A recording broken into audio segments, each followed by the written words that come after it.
ফিরে আসলাম আবারও। আমরা এখন যে প্রসেসটি ডিসকাস করব ডেভেলপ প্রজেক্ট ম্যানেজমেন্ট প্ল্যান, সেই প্রসেসের কাজ হচ্ছে আমাদের যতগুলো প্ল্যান অলরেডি তৈরি হয়েছে সেগুলোকে একসাথে করব, সেগুলোকে একসাথে করে আমরা একটা সাইন অফ নিব সব স্টেক হোল্ডারদের কাছে, এবং হয়তো একটা মিটিং হবে, মিটিং হয়ে সাইন অফ হবে, দেন আমরা কিক অফ করে প্রজেক্টের এক্সিকিউশনে চলে যাব। তো আমাদের এই প্রসেসের আউটপুট হচ্ছে প্রজেক্ট ম্যানেজমেন্ট প্ল্যান। যতগুলো আমরা এই পর্যন্ত প্ল্যান করেছি, scope management plan, schedule management plan, requirement management plan, then quality management plan, cost management plan, মানে যত ম্যানেজমেন্ট প্ল্যান আপনি তৈরি করেছেন তার মধ্যে আসলে কি আছে? আসলে আছে আপনি এক্সিকিউটিং এর প্রসেসগুলো কিভাবে পারফর্ম করবেন, মনিটরিং কন্ট্রোলিং এর প্রসেসগুলো কিভাবে পারফর্ম করবেন, কিভাবে আপনি প্রজেক্ট ক্লোজ করবেন, মানে আপনার টোটাল প্রজেক্ট কিভাবে পারফর্ম হবে, কোন প্রসেস পলিসি আপনি ফলো করবেন, কোন টুলস টেকনিক আপনি ফলো করবেন, কে করবেন, কখন করবে, কোথায় করবে, সব আপনি অলরেডি ডিসকাস করেছেন। সো সেই জিনিসগুলোকে যেটা আপনি অলরেডি আলাদা আলাদা কম্পোনেন্টে ডিসকাস করেছেন, সেই কম্পোনেন্টগুলি এখন এখানে এসে একটা ডকুমেন্ট তৈরি হবে। সেই ডকুমেন্টের নাম project management plan. So project management plan তৈরি করতে আমাদের ইনপুট হচ্ছে প্রজেক্ট চার্টার, বিকজ প্রজেক্ট চার্টারে আপনাকে ইন্টিগ্রেশনের প্রসেস কিন্তু project charter, develop project charter, সেখানে আপনাকে প্রজেক্টের দায়িত্ব দেওয়া হয়েছিল। এখন আপনি প্রজেক্টের যেই প্রজেক্ট নিয়ে আপনাকে দায়িত্ব দেওয়া হয়েছে সেই প্রজেক্টের প্ল্যান আপনি তৈরি করছেন, কম্পাইল করছেন, যেটা অলরেডি সবাই জানবে এবং কম্পাইল করে সাইন অফ করা হবে এবং সবাই সেই অনুযায়ী কাজ করবে। এই জন্য আপনার চার্টার দরকার। দেন আপনার আউটপুট ফ্রম আদার প্রসেসেস, আপনি স্কোপ ম্যানেজমেন্ট প্ল্যান থেকে স্কোপ ম্যানেজমেন্ট প্ল্যান পেয়েছেন, প্ল্যান শিডিউল ম্যানেজমেন্ট থেকে শিডিউল ম্যানেজমেন্ট প্ল্যান পেয়েছেন, স্কোপের বেসলাইন পেয়েছেন এক প্রসেস থেকে, শিডিউলের বেসলাইন পেয়েছেন আরেক প্রসেস থেকে, কস্টের বেসলাইন পেয়েছেন আরেক প্রসেস থেকে। সব যেহেতু একসাথে হচ্ছে, এই জন্যই কিন্তু আমরা বলছি যে অন্যান্য প্রসেস আউটপুট গুলো এখানে ইনপুট, আপনি শুধুমাত্র কম্পাইল করছেন, সবাইকে বলছেন এটা কি সবকিছু ঠিক আছে কিনা, দেন আপনি হয়তো সাইন অফ করছেন। এন্টারপ্রাইজ এনভায়রনমেন্টাল ফ্যাক্টর, আপনি ওভারঅল আপনার প্রজেক্টের যে প্ল্যানটা তৈরি হলো সেটা কি প্রপারলি হয়েছে কিনা, আপনার এনভায়রনমেন্টাল ফ্যাক্টরের সাথে ম্যাচ করছে কিনা, এটা আপনার দেখতে হচ্ছে। ইনফ্যাক্ট এন্টারপ্রাইজ এনভায়রনমেন্টাল ফ্যাক্টর আপনাকে বলে দিয়েছে কি রকম হলে আপনার জন্য ভালো হয়। দেন আপনি অর্গানাইজেশনাল প্রসেস অ্যাসেটে আপনার প্রজেক্ট ম্যানেজমেন্ট প্ল্যান কিভাবে তৈরি করতে হবে সেটার হয়তো একটা টেমপ্লেট তৈরি করা আছে, আগের হয়তো কিছু ডকুমেন্ট আছে, আগের কিছু লেসন লার্ন আছে, আপনার চেঞ্জ কিভাবে হবে সেটা আপনার অর্গানাইজেশনের পলিসি ডকুমেন্টেড আছে, সেই জিনিসগুলো আপনাকে ইনফ্লুয়েন্স করছে। সো এই যে আমরা ইনপুট গুলো ডিসকাস করলাম, project charter, output from other processes, enterprise environmental factor, OP, সেগুলো নিয়ে আমরা চলে যাব প্রজেক্ট প্ল্যান তৈরি করতে। সো কি কি টুলস টেকনিক ডিসকাস হবে, কি কি টুলস টেকনিক আপনি ইউজ করবেন সেটা করার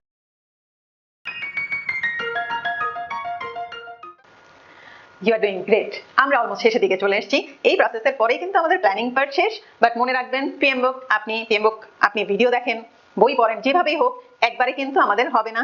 আমাদের 2-3 বার পিএমবুক কোনো না কোনো ভাবে ভিডিও দেখে হোক, পড়ে হোক, আমাদের পিএমবুক 3 বারের মতো পিএমবুক হোক বা অন্যান্য কোনো বই হোক, সেটা আমাদের একই যেই টুলস টেকনিক আমরা শুনছি সেটা কয়েকবার শুনতে হবে, তাহলে আমাদের মনে থাকবে।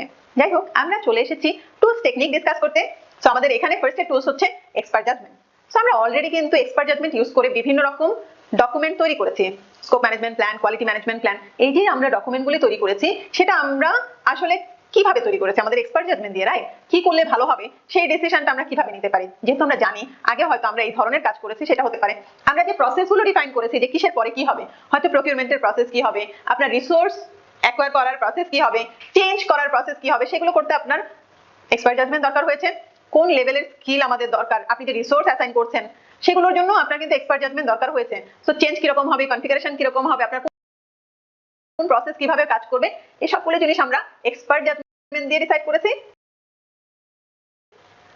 নেক্সট যে টুলস আছে সেটা হচ্ছে আমাদের facilitation technique. So facilitation technique, আমরা যখন একটা project plan as a document তৈরি করতে বসি তখন সাধারণত কি হবে, দেখা যাবে এক একজন যেহেতু কম্পাইল হচ্ছে, একটার সাথে আরেকটা ইন্টিগ্রেশন প্রপারলি হচ্ছে কিনা, আপনার টিম মেম্বারদের সাথে আপনার অনেক বেশি ডিসকাস করতে হবে, ব্রেইনস্টর্মিং করতে হবে, কনফ্লিক্ট হয়তো একজন হয়তো বলবে না এটা এইভাবে না হয়ে এভাবে হলে ভালো হতো।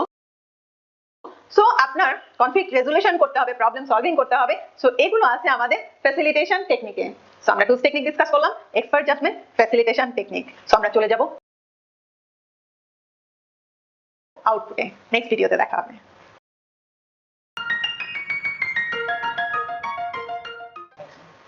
সো আমরা এখন কোন প্রসেসে আছি, develop project management plan. So develop project management plan প্রসেসের একমাত্র output project management plan.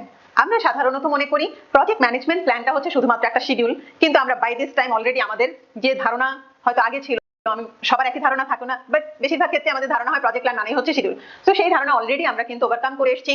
So আমরা জানি যে প্রজেক্ট ম্যানেজমেন্ট প্ল্যান শুধু শিডিউল না, এর মধ্যে অনেক কম্পোনেন্ট থাকে। এই যে আপনি কিভাবে কোন কাজ করবেন সেটা আপনি ডিসাইড করেছেন, রাইট? সো সেগুলি আছে স্কোপ ম্যানেজমেন্ট প্ল্যানে, রিকোয়ারমেন্ট ম্যানেজমেন্ট প্ল্যানে, শিডিউল ম্যানেজমেন্ট প্ল্যানে, cost management plan, quality management plan, communication management plan, procurement management plan. So যতগুলো প্ল্যান ম্যানেজমেন্ট প্ল্যান আছে সবগুলো আপনাকে বলে দিচ্ছে আপনার এই আজকে যখন সাইন অফ হয়ে যাচ্ছে, মানে প্ল্যান কমপ্লিট হওয়ার পর থেকে আপনি এক্সিকিউটিং কিভাবে করবেন, মনিটরিং কন্ট্রোলিং কিভাবে করবেন, ক্লোজিং কিভাবে করবেন, সব কিভাবে, কখন, কোথায়, কিভাবে করবেন, কে করবে, সবকিছু বলা আছে আপনার প্রজেক্ট ম্যানেজমেন্ট প্ল্যানে। তো আলাদা আলাদা কম্পোনেন্ট মানে সাবসিডিয়ারি প্ল্যানগুলো এখানে অ্যাড হবে। আমাদের বেসলাইন আছে, বেসলাইন গুলো সব অ্যাড হচ্ছে। বেসলাইন কি কি আছে? স্কোপ, আমি আলাদা আলাদা ভাবে কিন্তু বলেছি, আবারও বলছি, scope management plan. So scope management প্ল্যানের কম্পোনেন্ট কি কি? প্রজেক্ট স্কোপ স্টেটমেন্ট, কোন প্রসেস থেকে পেয়েছেন, define scope, scope project scope statement, then work breakdown স্ট্রাকচারে যে কম্পোনেন্ট গুলো আছে, work package, planning package, WBS dictionary, এগুলো কিন্তু আপনি সাইন অফ করছেন। বিকজ আপনি কাজ যখন করা হবে, স্কোপে কি বলা আছে, কি কালার, কি কনফিগারেশন, সবকিছু বলা আছে প্রজেক্ট স্কোপ স্টেটমেন্টে।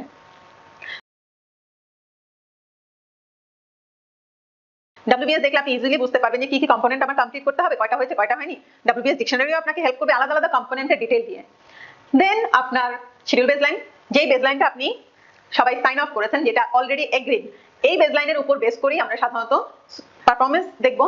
সো আপনার বেসলাইনের মানে কি? বেসলাইন মানে হচ্ছে আপনি কোনো একটা কম্পোনেন্ট ফ্রিজ করে ফেলছেন এবং আপনার যখন এক্সিকিউটিং চলবে তখন আপনি প্ল্যান ভার্সেস অ্যাকচুয়াল দেখবেন, রাইট? এবং সেই যে প্ল্যান ভার্সেস অ্যাকচুয়াল দেখা, সেটা আমরা করি মনিটরিং এন্ড কন্ট্রোলিং এ। সো এখন আপনি বেসিসটা তৈরি করেছেন, স্কোপ বেসলাইন পেয়েছি, শিডিউল বেসলাইন পেয়েছি, আমাদের এস কার্ভে মানে বাজেটের মধ্যে আমরা কস্ট বেসলাইন, যে সেখানে আমরা পেয়েছি যে কোন সময় কত খরচ হবে, কোন কম্পোনেন্টে কত খরচ হবে, এসব। দেন আমাদের পারফরমেন্স মেজারমেন্ট বেসলাইনও ইম্পর্টেন্ট, বিকজ আমাদের শুধুমাত্র কি দিব কখন দিব বললেই হবে না, কোয়ালিটি প্যারামিটার আমাদের কোনটাতে কতটুকু রাখতে হবে সেটাও বেসলাইন করা দরকার। সো দ্যাট আপনি পরে কম্পেয়ার করে দেখতে পারেন, ওকে আমি এটা পেয়েছি, বুঝে পেয়েছি, কি রকম পাওয়ার কথা ছিল এবং কি রকম পেয়েছি। সো প্রজেক্ট ম্যানেজমেন্ট প্ল্যানের যে কম্পোনেন্ট গুলো, বেসলাইন এবং সাবসিডিয়ারি ম্যানেজমেন্ট প্ল্যান, এটাই আপনাকে পরে বলে দিবে কিভাবে কাজ করতে হবে এবং কিভাবে মনিটরিং কন্ট্রোলিং করতে হবে এবং কিভাবে প্রজেক্ট ক্লোজ করতে হবে।